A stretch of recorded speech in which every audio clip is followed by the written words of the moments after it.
मशरिक़ वुस्ता की सरजमीन आज तारीख के दर्दनाक तरीन दौर से गुजर रही है। गजा के मलबे तले दबे बच्चे, लबनान की जलती गलियां, ईरान पर मुसल्लत जंग और दुनिया भर में बिखरे मुसलमानों की बेबस आंखें। ये मंजर किसी एक मुस्लिम खित्ते का नहीं बल्कि पूरी उम्मत मुस्लिमा के जख्मों की तस्वीर है। अमेरिका और नाजायज सेहोनी रियासत की मुश्तरका जारहियत ने साबित कर दिया है कि ये लड़ाई सिर्फ जमीन की नहीं बल्कि मशरिक़ वुस्ता को अपने मुफादात के ताबे करने की मजमूम साजिश है। अमेरिका ने हमेशा इंसानी हुकूक का नारा लगाया, लेकिन जब गजा में बच्चों की लाशें मलबे से निकाली गईं, तो उसने सेहोनी रियासत को मजीद असलहा भेजा। यही अमेरिका ईरान के खिलाफ दहाइयों से इक्तसादी पाबंदियों का हथियार इस्तेमाल कर रहा है, जिसकी सजा हुकूमत को नहीं आम ईरानी अवाम को मिलती है, जो दवाएं और बुनियादी जरूरियात तक नहीं पा सकते। अमरीकी वीटो ने बार बार अक़वाम मुत्तहिदा में जंगबंदी की करारदादें रोकी और इसराइल को खुली छुट्टी दी।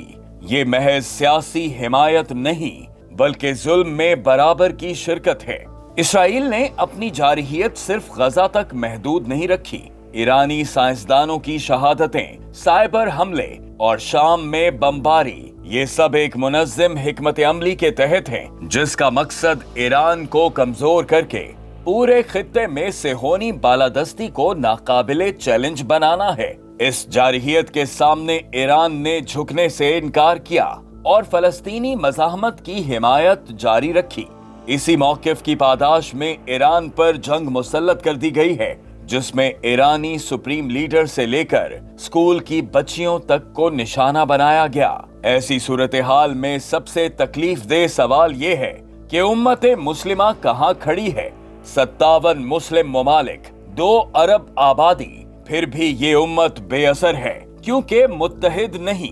कुछ हुक्मरान अमरीकी मुफादात के मुहाफिज हैं, कुछ फलस्तीन के नाम पर बयानात देकर सेहोनी रियासत से ताल्लुकात उस्तवार कर लेते हैं। ये मुनाफिकत उम्मत की वहदत को अंदर से खोखला कर रही है। आम मुसलमानों का भी एहतसाब जरूरी है, क्योंकि सोशल मीडिया की पोस्टें काफी नहीं। दर्द को शऊर में और शऊर को अमल में बदलना होगा। तारीख गवाह है, जारहियत चाहे कितनी भी ताकतवर हो, तारीख के कानून से आजाद नहीं और बिलाखिर खत्म हो जाती है। उम्मत मुस्लिमा को आज मायूसी और खामोशी से निकलकर इस अज़्म की जरूरत है कि जुल्म के सामने डटे रहना हमारा हक भी है और फर्ज भी। लिहाजा अब वक्त आ गया है कि उम्मत अहयाए खिलाफत के जरिए मुत्तहिद होकर जारहियत के खिलाफ सीसा पिलाई दीवार बन जाए, ताकि फिर से दुनिया में अपना खोया हुआ मकाम हासिल कर सके।